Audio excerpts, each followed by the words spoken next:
باللہ من الشیطان الرجیم بسم اللہ الرحمن الرحیم۔ میرا نام ڈاکٹر مسز گل ہے۔ آج میں آپ کو یوٹرائن فائبرائڈس کے بارے میں بتاؤں گی، جن کو عام زبان میں بچہ دانی میں بننے والی گوشت کی رسولیاں کہا جاتا ہے۔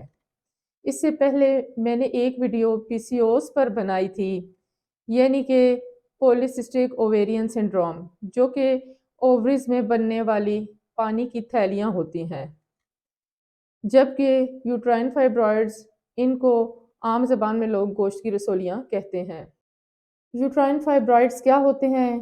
یوٹرائن فائبرائڈز ایسے نان کینسیریس ٹیومر یا رسولیاں ہوتی ہیں جو یوٹرس کے اندر یا اس کے باہر گرو کرتی ہیں۔ ان رسولیوں کو مایوما بھی کہتے ہیں۔ یوٹرائن فائبرائڈز یوٹرس کے مسلز کے جو ٹیشوز ہوتے ہیں، ان سے یہ فائبرائڈز ڈیولپ ہوتے ہیں یا بنتے ہیں۔ یہ فائبرائڈز یوٹرس کے علاوہ فیلوپین ٹیوبز میں، سروکس میں یا پھر یوٹرس کے آس پاس کے ٹیشوز میں بھی بن سکتے ہیں۔ جنرلی یہ یوٹرائن فائبرائڈز یا تو سٹارٹ آف پیبرٹی یعنی کہ بلوغت کے شروع ہونے سے، یا پھر مینوپاز یعنی کہ جب حیض بند ہو جائیں اس پیریڈ کے دوران بنتے ہیں یا ڈیولپ ہوتے ہیں۔ ایج بڑھنے کے ساتھ ساتھ فائبرائڈز کا رسک بڑھ جاتا ہے۔ زیادہ تر خواتین میں فائبرائڈز 35 سال کی عمر کے بعد بنتے ہیں۔ یوٹرائن فائبرائڈز بننے کی مین وجہ کیا ہوتی ہے؟ یوٹرائن فائبرائڈز یوٹرس کی اندر کی لائننگ کے جو ٹیشوز ہوتے ہیں، ہر منسٹرل سائیکل کے دوران یہ ٹیشوز تھک ہوتے جاتے ہیں اور یہ ٹیشوز پریگننسی کے لیے پریپیئر ہوتے ہیں۔ ایسٹروجن اور پروجسٹیرون دو ایسے ہارمونز ہیں جن کی وجہ سے یہ پروسیس ہوتا ہے، اور اکثر یہ ہارمونز ہی فائبرائڈز بننے کی وجہ بنتے ہیں۔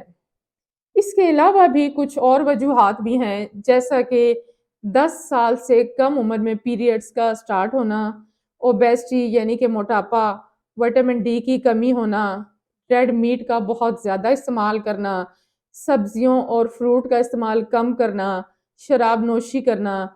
یہ تمام وجوہات ایسی ہیں کہ جن سے یوٹرائن فائبرائڈز بننے کا رسک بڑھ جاتا ہے۔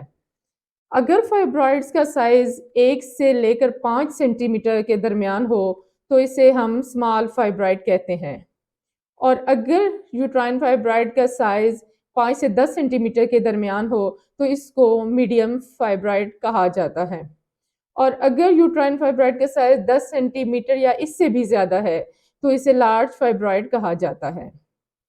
یوٹرائن فائبرائڈز کی سمٹمز، علامات کی اگر بات کریں تو ان میں ہیوی بلیڈنگ ہونا شامل ہے، پینفل پیریڈز ہونا، پیریڈز کا زیادہ دن تک چلنا، پیلوک پریشر یا پیلوک پین ہونا یعنی کہ پیٹ کے نچلے حصے میں درد رہنا، قبض رہنا، معدے میں درد رہنا اور کمر کے نچلے حصے میں درد رہنا، یہ اس کی علامات ہیں۔